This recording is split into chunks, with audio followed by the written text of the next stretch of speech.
All right, what up, people? It's your boy Chig from Guna Eagle Eye, coming to you again with a brand new video.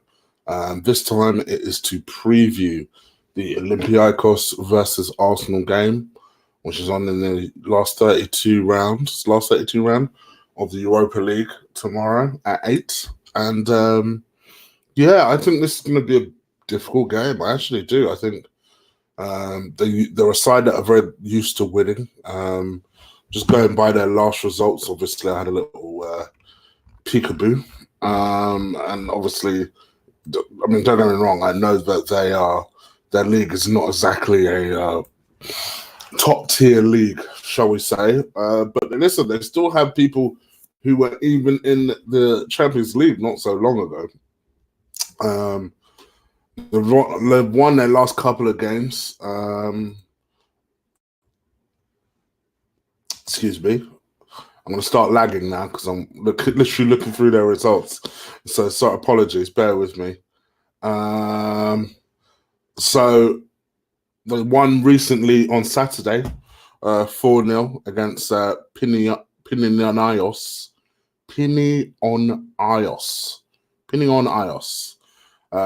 Gosh, all the Greek people listen to it now have been laughing their head off. They also beat Lamia 3-2 in the Greek Cup the week before, or the Wednesday before. They had won 1-0 against Atromitos on the 9th. And I know a lot of you will be laughing, but listen, I know a lot of you have heard of EAK, right? Okay, well, they drew to them. And to be fair, that one was a surprising draw because although they were away from home, EAK actually had 10 men. I'm not really sure what happened there. Remember Panathinaikos? I remember Panathinaikos. I remember Panathinaikos at the very least. Gosh, that takes me back. But yes, they played Panathinaikos fairly recently as well.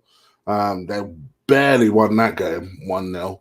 But it just goes to show you that they are a team that are used to winning, and they are very, very difficult to beat at home. Arsenal, well, we know our story already. 2-9 now, I think it is. But we did win. Our last result was a win. And if you go by the old saying, you're only as good as your last result. Listen, you ain't going to catch me getting gassed. It was a good win. It was a good performance in the end. We got the victory. On to the next, and this is the next. For us, it's squeaky bum time now. This is a competition we absolutely have to win. If we have any ambition of getting into the Champions League, it ain't going to happen through the Premier League. So we may as well focus on this competition. And this is a sort of competition where it becomes very tactical at this stage. You know, you could afford a stupid loss against a bum team or a pub team in the group stages and rescue it later on down the line. Whereas now, if you screw up if you have a really bad night in the office, 8 to 9 times out of 10, that's a wrap for you in that particular tie. So it's important that we get off to a good start. I like the fact that we're playing away from home, first game. It gives us an opportunity to put a little bit of pressure on them. They'll obviously be trying to be quite defensive. They won't want to concede an away goal. From our perspective, even if we lose the game 2-1 in the grand scheme of things is not a bad result because I would back us to beat them at the Emirates. So I think it's important from our point of view that we keep it, that we're responsible at the back, as we have been, to be fair, over the last few games, but also that we're looking to score and cause some damage. As some of you may or may not know, we are without Mesut Ozil because of the fact that his wife is due to give birth. So congratulations to Mesut Ozil. Listen, for all of my ridicule of Mesut Ozil, it's always a beautiful, wonderful occasion having a child. And I'll never begrudge anyone staying with the wife and, bidding off work. So That's the one instance where Ozil gets a pass. So fair play. Good luck to him. And I hope the birth goes well whenever it takes place. So Mesut Ozil won't be there. Lucas Torreira is apparently ill. So he also will not be on the journey on Thursday.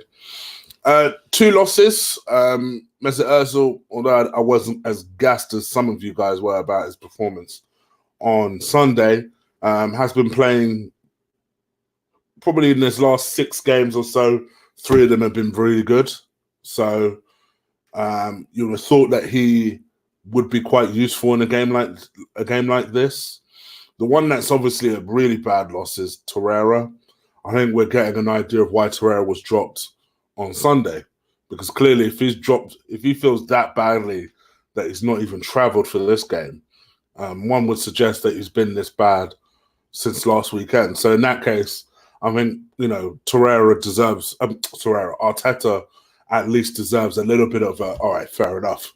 Do you know what I mean? Because I think all of us were like, why would you drop Torreira? But if he obviously was ill, then you can see why.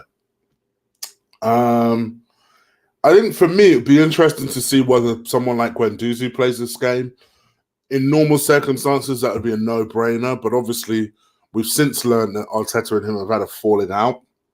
So I guess we're going to learn how bad that falling out was come tomorrow. It'd be interesting because I know a lot of you guys have kind of washed your hands off Guendouzi. You don't want anything to do with him. Some of you feel like it's just overrated. It's just frustrating. I still like him as a player. I know. I haven't given up on him. I must admit. I still think there's a decent enough player in there. He needs to work on a lot. Players goes past him very quickly. But one thing I will say for him is that when he's in possession of the ball, he's either going to get you a foul or he's going to keep the ball moving or recycle the ball, which is a phrase that people like using for Mesut Ozil. I think he's done pretty well. Actually, I'd be looking to give Granit Xhaka a rest in this game. So Granit Xhaka doesn't make my starting lineup.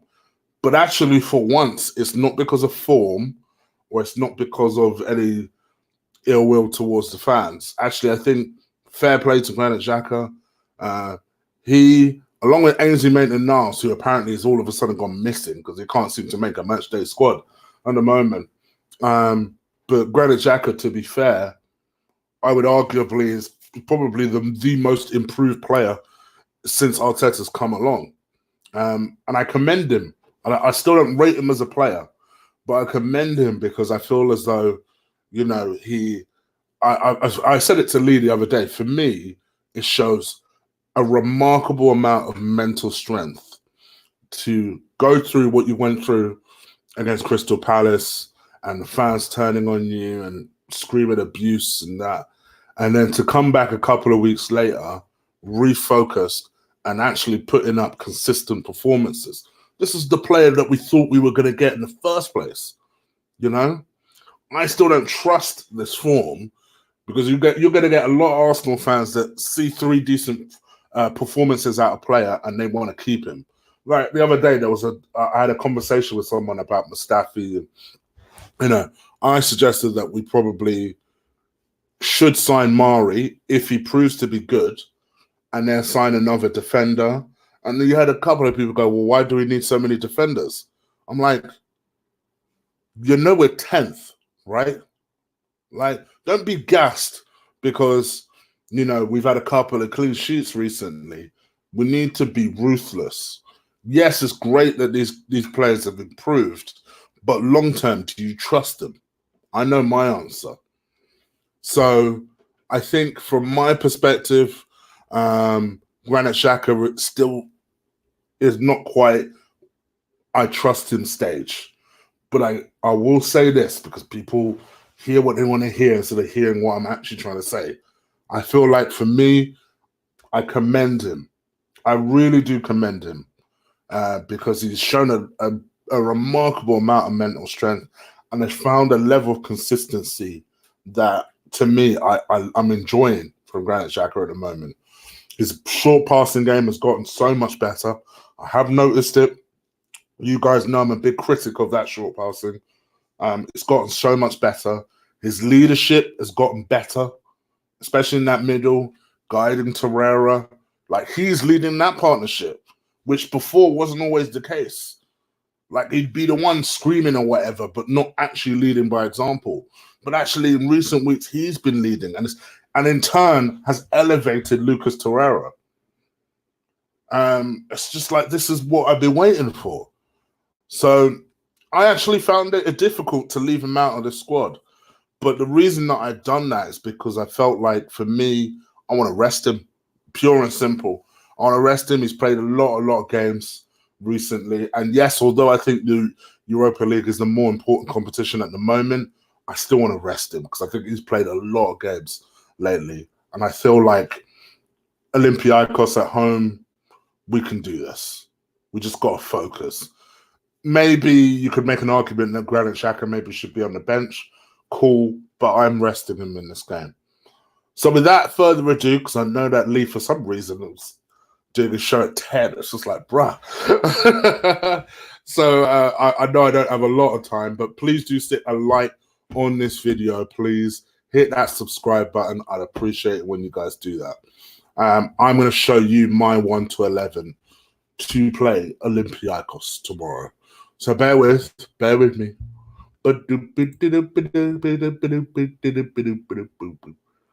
Hold on. You're about to see it. See these questions flying in. Bear with me. Here we go.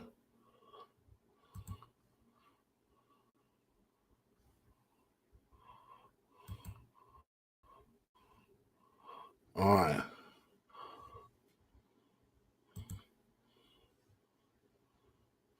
All right, here we go. Did you see that? I'll do something even better, just so you can definitely see it. There you go, because should be able to see the whole thing now, or most of the whole thing. This is my 1 to 11. And I can't get the whole thing on the screen at the same time for some dumb reason. I know I've zoomed in, but that's so you guys can see the names. But let me explain why I've made certain decisions. I couldn't be asked to correct that. All right. So I've decided to take Hector Bellerin out. Hector is prone to injuries and he's done well last few games. I'd like to just see him come out now. And I'd like to put Ainsley Maitland-Niles back in. Listen, for me, he's no number 2. But at the same time, sorry, he's no right back. Excuse me. He's no right back. But I think from my perspective, I'd like to see him just have one more run out on the right-hand side. We know that Cedric Suarez, who I've not forgotten. I'm dreading the day he actually plays. But I know that Cedric Suarez isn't quite back yet. I think he's still like 2 weeks away. But I'd like to bring Ainsley Maitland-Niles in just to kind of say to him, listen, bruh, we ain't lost faith in you. You've done really well up until we had to drop you. Have a nice little run out. You've had a few weeks off. Let's see what you got. Almost kind of encourage him. And I also think him playing alongside Nelson will help Nelson as well. But I'll touch more on that when I get to Nelson. Obviously, Martinez in goal, by the way. Of course, I forgot to mention that. I decided to pair Rob Holding and Mari together. Nothing really against. Now, obviously, the answer could be you play Socrates here as well. And I don't necessarily mind that idea either. I think the older guys have done pretty well recently. Having said that, I think in this game, I'd quite like to see the new signing. I want to see how good he actually is. I don't think starting him in a super fast Premier League is the way to do it. I think if you're going to introduce him, why not introduce him into a slower Europa League type game? And I think, I think there's so many people who are worried about the fact that he has no pace. Will have an opportunity to buy into how good he is by displaying him in the Europa League. supposedly that was always the plan as well, that Mari was always set to play in the Europa League. So I'm looking forward to seeing him. And I think just in case his pace is that bad, that's why I've opted for Holding as opposed to Socrates, which is going to seem harsh because Socrates will obviously, I mean, I don't think he's played for Olympiakos as far as I know, but he obviously would love to step on the pitch in Greece and perform to the best of his abilities. But I've just gone with, quite honestly, someone who can run. It's as simple as that. And really, I want to know what the deal is with Holding, because I feel like if Holding doesn't start tomorrow, we might as well sell him.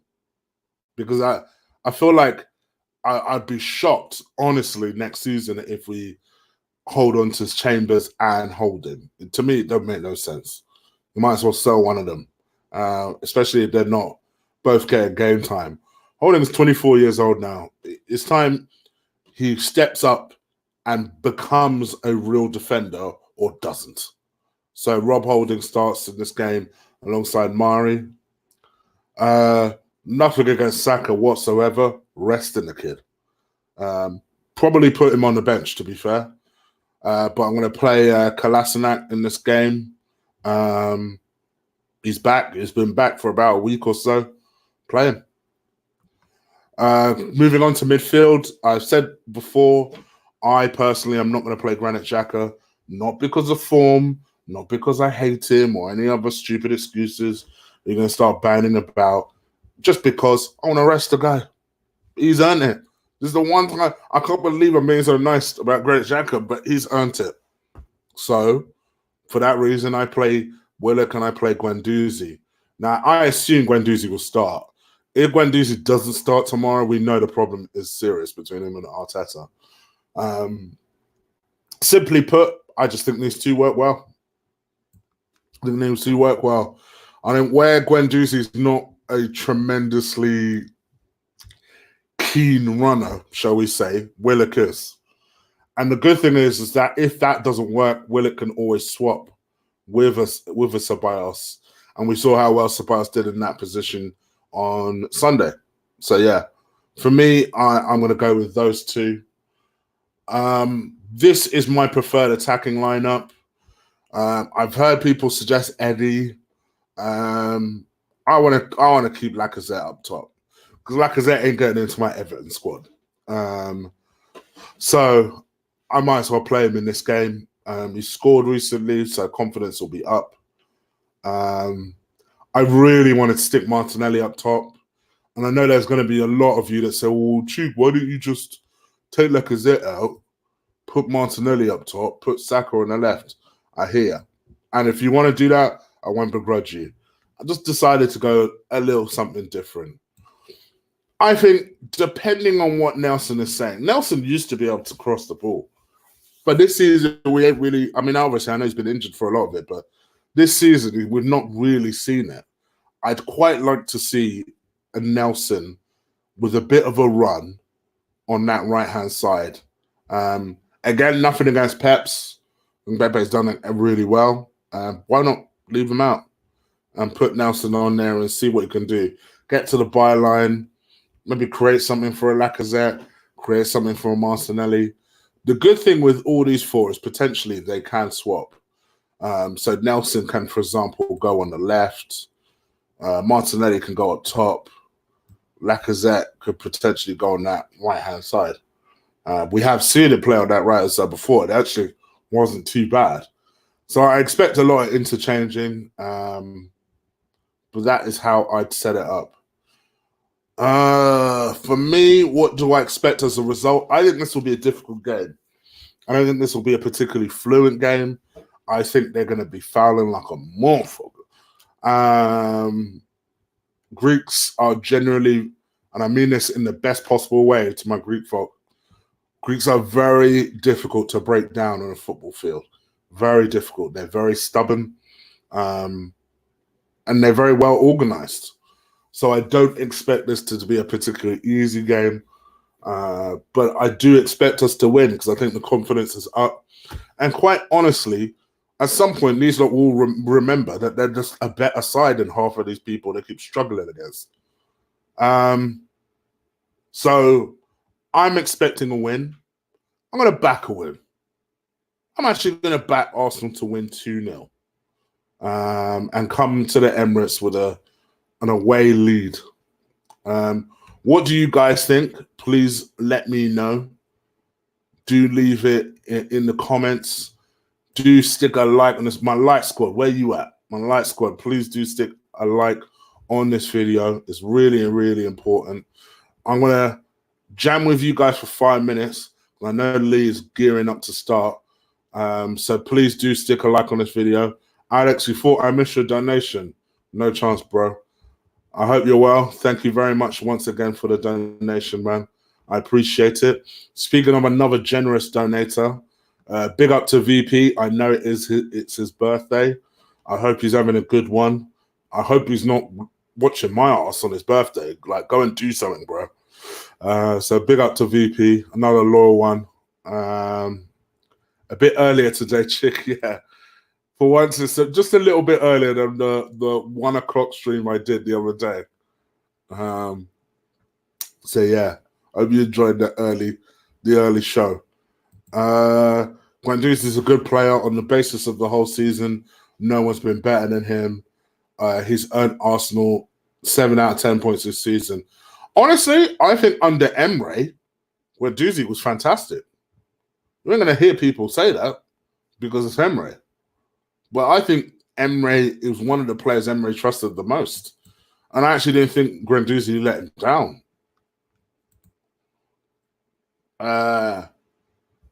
Yoris El Arabi. So funny enough, Ugandan, I've actually heard of that name, but I can't think why.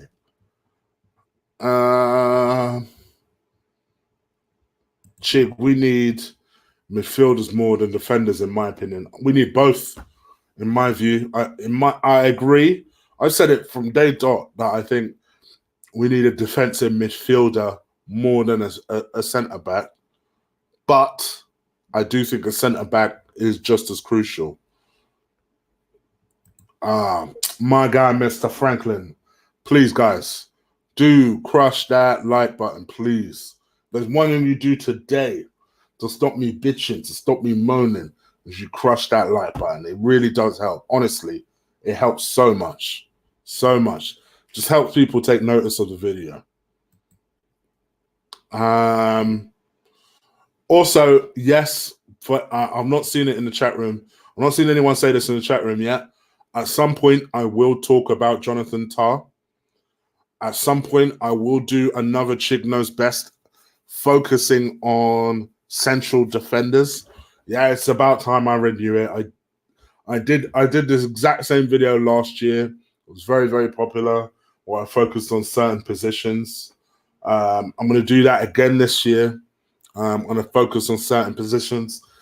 And I know centre-backs, so I'm going to focus on centre-backs. I wonder if Jonathan Tah makes it in my top 5. We'll see. But yes, I've got a lot of video plans, a lot of video ideas, so make sure you keep it locked to Guna Eagle Eye. Or Guna Eagle Pumba, whatever you prefer. Chig, are we linked to Jonathan Tah? There you go. Answers that question. I genuinely didn't see your message before I said that. I just knew someone was going to ask me. Chig, show yourself. No, I'm good, Hacks. I'm good. You are hyper-aggressive today. I'd like to go a bit more stronger and have a couple of first teamers. I hear what you're saying, Elliot. And I can definitely get I definitely understand why you might say that. Because I think people are eager to win the game. And obviously, if we had a lead, then it would allow us to play some of the more unestablished players in the second leg. And that is an absolutely valid point. For me, my idea behind this is just freshening it up. We should not be struggling to Olympiakos. In spite of the fact that I've just said it would be a difficult game. Difficult, yes. Struggling, I'm not expecting. So, yeah. I hear what you're saying. It's just not the way I would approach it. Each their own, yeah? Each their own. All right, 3 more minutes. I'm out of it. 3 more minutes. Holding has been useless. I know a lot of people are tapping out on Holding. Lots of people have been tapping out on Holding. His name is Holding. He can't hold down the place of the first two. Here's the thing, though, guys. For all those people saying that they've tapped out on Holding, would you sell him? That's the real question.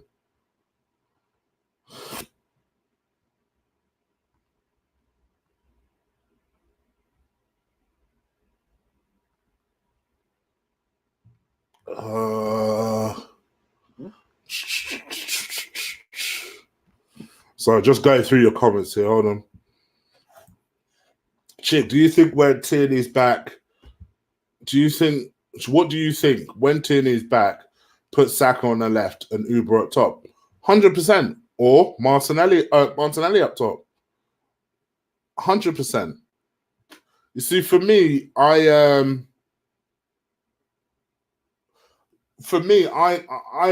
listen, Saka is not a left back. And he's already said that he does not have any plans to stay a left back. So you have to put him back on the left. Tierney is the guy you spent so much time chasing to get. To come in and let Leicester, not even like a massive team, to let Leicester bully you out of having Tierney would be an absolute disgrace. I hope that doesn't happen. I'm not expecting it to happen. I think Tierney will come back and slot in fine. I know a lot of people have a lot of doubts over Tierney, just because I think they've seen him. He's obviously very athletic, but they've seen him get caught out a couple of times, and they're a little bit like, is he that good? I still think he'll be a great player. I've seen enough from him to make me think, yeah, we've got a good player on our hands, and I'm still expecting that to be the case.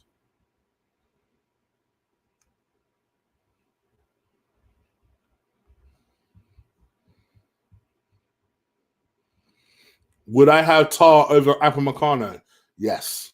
But you guys know I'm not quite where you lot are. I'm not quite where you lot are with Upamecano.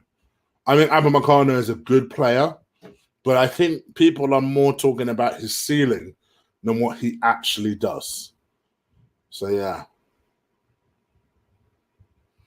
Chig, you're going for a clean sheet. Are you drunk? Have you not seen us pack away a couple of clean sheets? What are you talking about right now?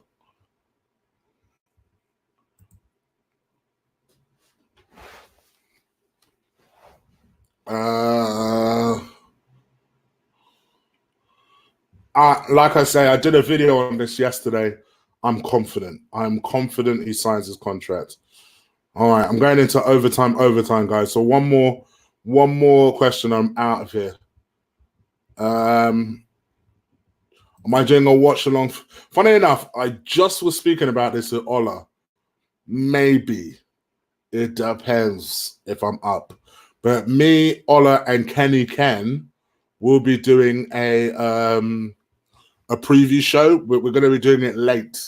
We'll be doing it on Saturday during the day, UK time. But we will be doing a preview show on the Chicken Ola Combat channel. Link is in the description below. Make sure you don't miss that. But yes, hopefully, it depends if I'm up. I'm not going to kill myself to be up, but I want to watch it.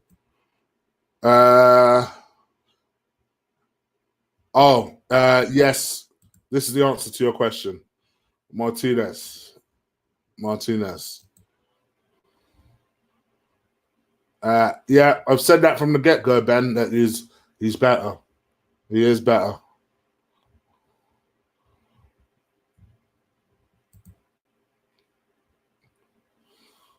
Yeah, Elliot, I agree. I think he's better.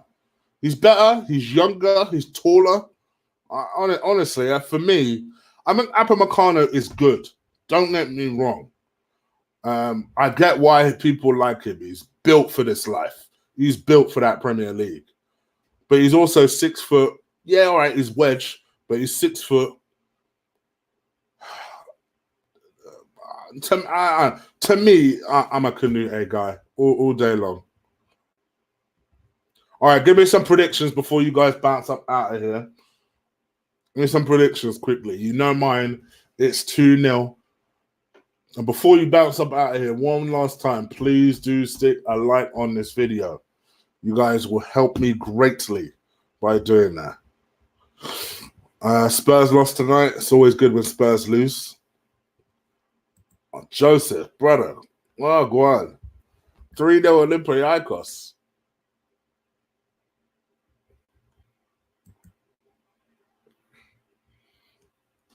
2-1 Arsenal.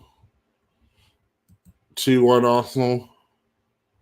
2-1 Olympiakos. Hey, I take that. I take that. It's an away goal. I take that.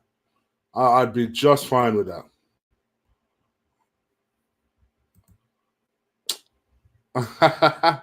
My guy Del Boy. 2-0 to the arse.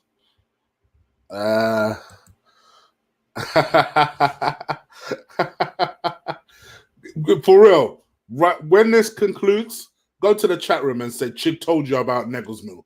Chig told you about Negelsman. Bun the old man, Mourinho. Because every time Mourinho wins, he has a semi. Time to get rid of that.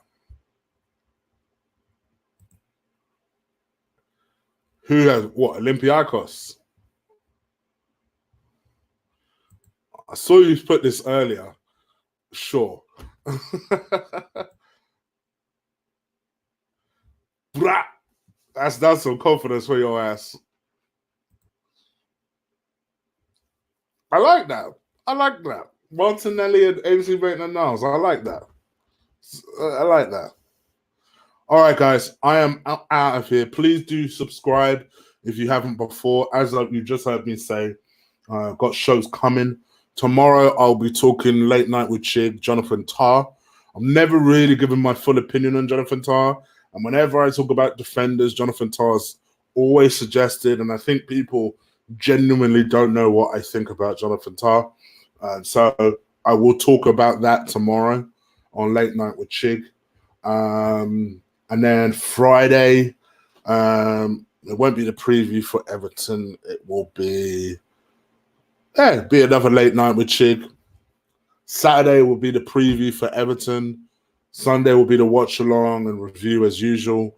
Monday will be my first summer Chig Knows Best. So don't miss that out. I'm going to be very strict on myself and make that schedule, guys.